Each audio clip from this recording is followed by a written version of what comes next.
அன்பானவர்களே, மன்னர் ஒருவர் இருந்தார்.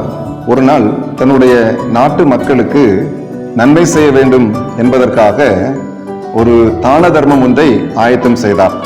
எல்லாரும் அரண்மனைக்கு வந்து மன்னர் கொடுத்த பணத்தையும் பொருட்களையும் வாங்கி மகிழ்ச்சியோடு கூட மன்னரை வாழ்த்தி சென்றார்கள். மன்னரும் அரண்மனை மாடியிலிருந்து இவைகளை கவனித்துக் கொண்டிருந்தார்.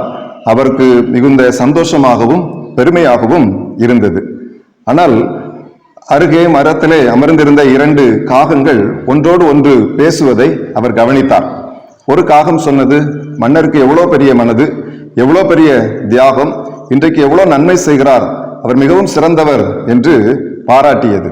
ஆனால் மற்றொரு காகம் சொன்னது, இது என்ன பெரிய தியாகம், நான் கடந்த வாரத்திலே ஒரு கிராமத்திற்கு சென்றிருந்தேன் என்று ஒரு கதை ஒன்றை சொல்ல ஆரம்பித்தது. அப்போ அந்த கிராமத்திலே கடந்த 3 ஆண்டுகளாக பஞ்சம், 3 ஆண்டுகளாக மக்கள் சரியான உணவு இன்றி தவித்து வருகின்றார்கள்.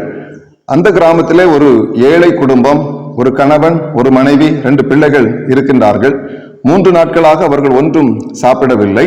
அந்த கணவர் வெளியே சென்று கொஞ்சம் அரிசி மாத்திரம் எங்கோ பெற்று கொண்டு வருகின்றார். அதை சமைத்து அவர்கள் சாப்பிடுவதற்காக ஆயத்தம் பண்ணி கொண்டிருக்கிறார்கள். ஆயத்தம் பண்ணி அவர்கள் சாப்பிடுவதற்கு ரெடியாக இருக்கும் பொழுது யாரோ கதவை தட்டுகின்ற சத்தம் கேட்கின்றது. உடனே குடும்பத்தின் தலைவர் கணவர் சென்று கதவை திறக்கின்றார்.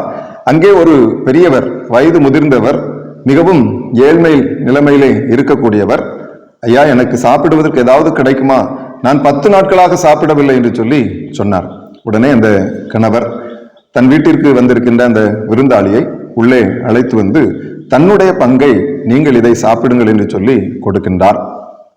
அந்த பெரியவரும் சாப்பிட்டு விட்டு, நான் 10 நாட்களாக சாப்பிடாததினாலே என்னுடைய பசி இன்னும் அதிகமாகிவிட்டது, இந்த கொஞ்சம் உணவு எனக்கு போதவில்லை, இன்னும் கொஞ்சம் கிடைக்குமா என்று கேட்டார்.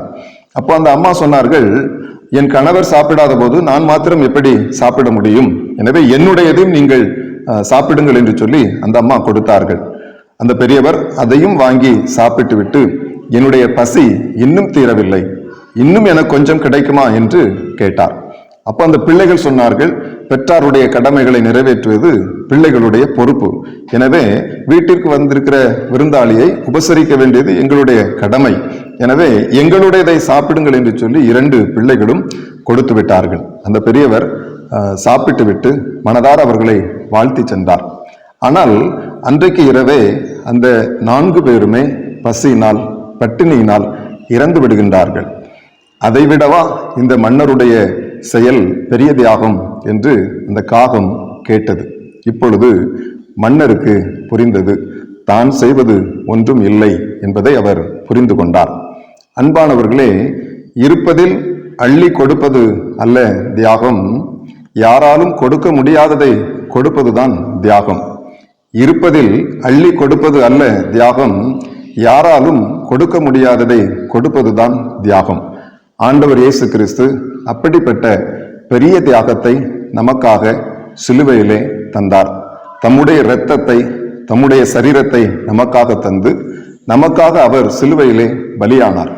ஒட்டுமொத்த மனுக்குலத்தின் பாவமும் சிலுவையிலே அவரை மரணமடை செய்தது.